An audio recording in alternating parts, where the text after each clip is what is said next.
Boa tarde, galerinha.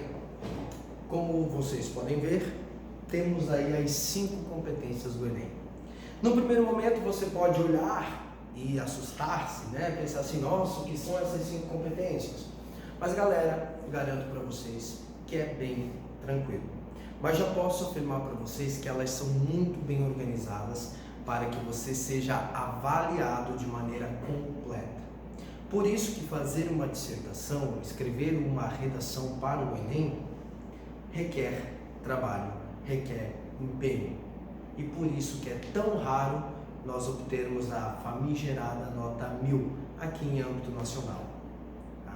Mas eu garanto para vocês que a partir do momento que vocês prestarem atenção no que exatamente os corretores esperam da sua escrita, esse 1000 não estará tão distante assim. Tá? Peço desculpas, mas eu vou ter que tossir. Obrigado. Vamos começar com a competência número 1. Demonstrar domínio da modalidade escrita formal da língua portuguesa. Talvez vocês não tenham entendido, então eu vou pedir para o meu querido Wagner. Não, pode deixar. Wagner, por gentileza, leia para mim. Vai lá, com essa sua voz máscula. Meu irmão, gente, tá? Ele está me ajudando. Vai lá, bota essa voz máscula aí para fora, por gentileza.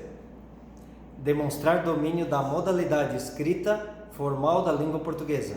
Muito bem. Pessoal, norma culta, ortografia, acentuação, pontuação, concordância verbal, concordância nominal, regência, tudo aquilo que se vê na aula de gramática está sendo cobrado aqui na competência 1. Então é aquela vistoria bem nua e crua, né, daquele gramatiqueiro, para saber se você está escrevendo tudo conforme a gramática normativa da língua portuguesa pede. E aí nós temos os níveis. Nível 0, ou seja, escreveu em outra língua, né?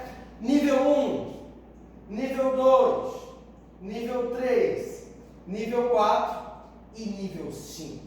O que a gente espera é que você obtenha o nível 5, ou seja, não tenha nenhum desvio ortográfico, todos os acentos estejam muito bem colocados, tá? Nós esperamos isso, que não toda concordância verbal, nominal, regência, crase, tudo esteja de acordo com o que a gramática normativa nos pede, beleza?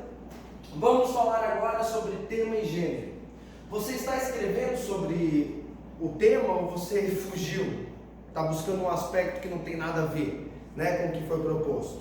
Por exemplo, o tema do ano passado, o Enem, democratização do acesso ao cinema no Brasil. Aí você pega e fala sobre a internet, que nem todos no Brasil têm acesso à internet. Peraí, isso daí não tem nada a ver com o tema. Onde que você perde ponto? Vai perder ponto aqui na competência 2, né? Gênero. É claro que se você escrever um conto ou se você fazer uma carta, essa sua redação, cai por terra, 0, não é nem corrigida, porque se pede que você escreva de acordo com o gênero textual pedido, né? Dissertação argumentativa em prosa. O que é a prosa? É para você escrever dividindo em parágrafos. 4, preferencialmente, visto que em 30 linhas é o que mais se faz coerente. Escreveu de acordo com o tema, de acordo com o gênero, bem bonitinho? Competência 0, 40, 80, 120, 160, 160, de acordo com os níveis. Nós, corretores do Enem, nós temos um treinamento, né?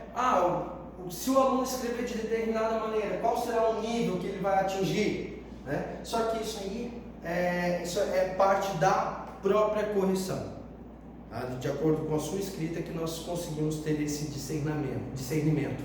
Visto, né, galerinha, aqui a prática, o ato de escrever é algo muito subjetivo, é muito individual. Por mais que se passem modelos e se explique a estrutura, toda redação é diferente, porque todo ser humano tem as suas ideias, tem os seus argumentos e tem o seu conhecimento de mundo, tá? Já na competência número 3, são os argumentos que vocês vão utilizar. Ou seja, esse seu argumento foi bem selecionado, ou seja, tem a ver com o tema, ele está relacionado com o tema, como é que você organizou ele? Como é que você interpretou isso depois? Galera, por favor, não peguem um argumento e joguem, né? Simplesmente joguem ali no texto e não costurem esse argumento com o tema. E por último, interpretem. O que é interpretar? Interpretar é você colocar, por exemplo, a conexão de, desse modo, fica evidente que, assim percebe-se que. O que você percebe? Na sua opinião, o que fica evidente? Então isso também é interpretar um argumento. E isso fica bastante presente aqui na competência 3. A competência 4 é pouquinho relacionada com a competência 1, porque fala de coerência e coesão. Repetição de palavras vai fazer com que o seu texto fique incoeso, né? Conectivos. Você está usando conectivos? Conectivo de adversidade, mas, porém, contudo, todavia, entretanto, não obstante, em contrapartida, por outro lado. Ali tem que concluir a sua ideia. Então você está usando um conectivo de conclusão, portanto, desse modo, logo, assim, destarte, por conseguinte, né? Coerência. Você monta a sua tese falando que no Brasil o cinema precisa estar democratizado a todos, sem exceção, sem distinção de classe social, por exemplo, ou de posição geográfica. Aí lá na proposta de intervenção você fala que não, que todos os brasileiros já têm acesso ao cinema. Por isso o importante é apenas intensificar aqueles que já... Seu texto está incoerente.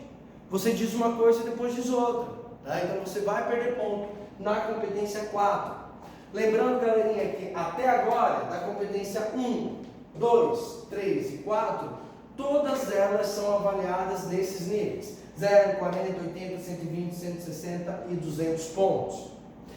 Por último, proposta de intervenção. Aí que está a diferença, galera. A maior parte dos outros vestibulares tem a cobrança até a competência 4.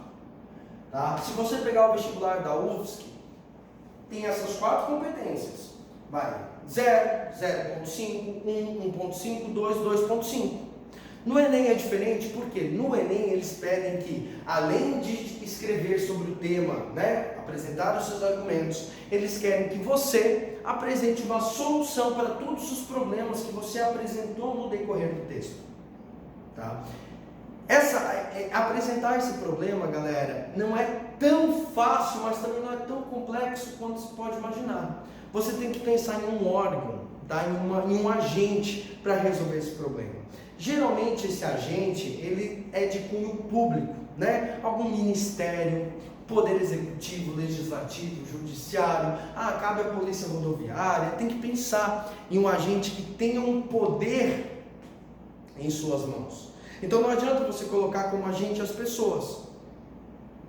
As pessoas precisam se conscientizar de que, e daí? Elas vão acordar no dia, nossa, hoje eu vou me conscientizar, todo mundo. Não.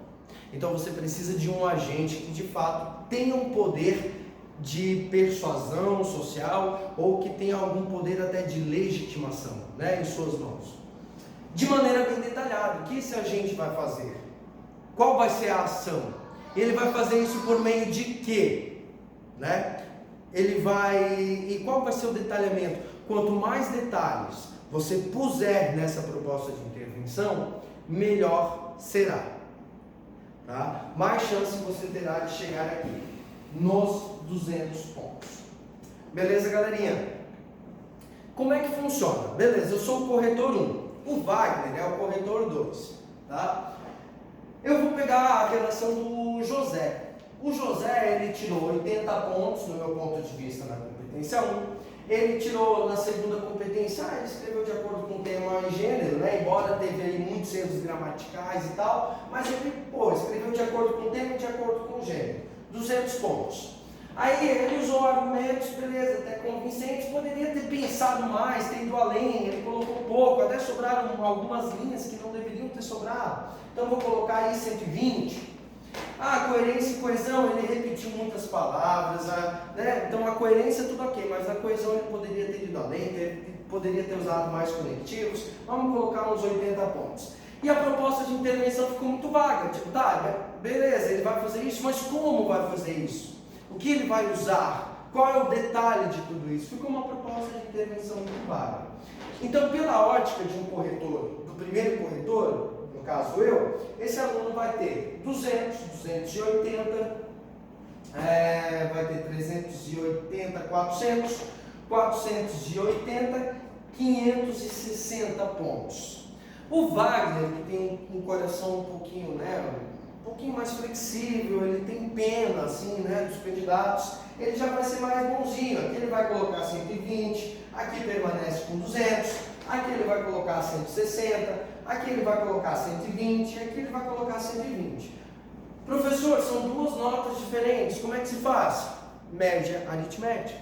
Então, enquanto a pontuação do primeiro corretor deu 560, a do Wagner vai dar 320, mais 420, 480, 500, 600 pontos. Estou fazendo certo essa conta? Professor de português e não de matemática. 120, eu acho que eu não fiz as contas certas, né? Tem calculadora aí? Pega aí, soma. É porque quando nós corrigimos, nós colocamos o clique, a conta aparece bem rápida, tá? Mas vamos lá, 200, tá certo. 280, 380, 400, aqui 480, 560, tá certo? Corretor 1 deu 560. Corretor 2 vai dar 120, 320, tá certo também? 320, 420, 480, 500, 600, 720. Pessoal, o Wagner, que tem um coração mais mole, deu 720 pontos. A diferença foi muito grande. Nesse caso, o que vai acontecer? Como deu uma diferença muito grande, deu uma diferença, se nós pensarmos aqui, de 160 pontos, essa redação vai para um terceiro corretor. Tem alguma coisa que não está fechando. E aí a minha orelha ou a orelha do Wagner serão puxadas. E nós ficaremos em análise durante um bom tempo.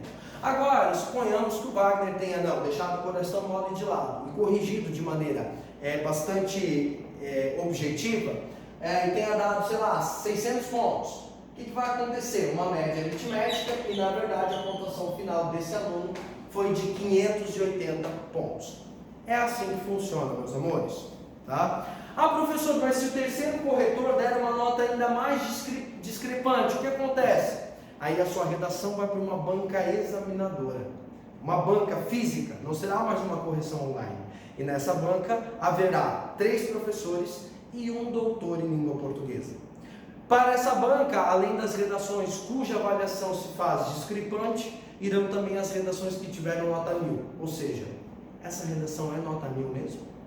Também vai para a banca, tá? Pessoal, espero que vocês tenham entendido um pouquinho sobre cada competência. Se vocês perceberem, da competência 1 até a competência 5, inúmeras habilidades são cobradas de vocês, e espero de coração que vocês consigam vencer todas elas, tá? Por essa aula é isso, e até a próxima. Um beijo.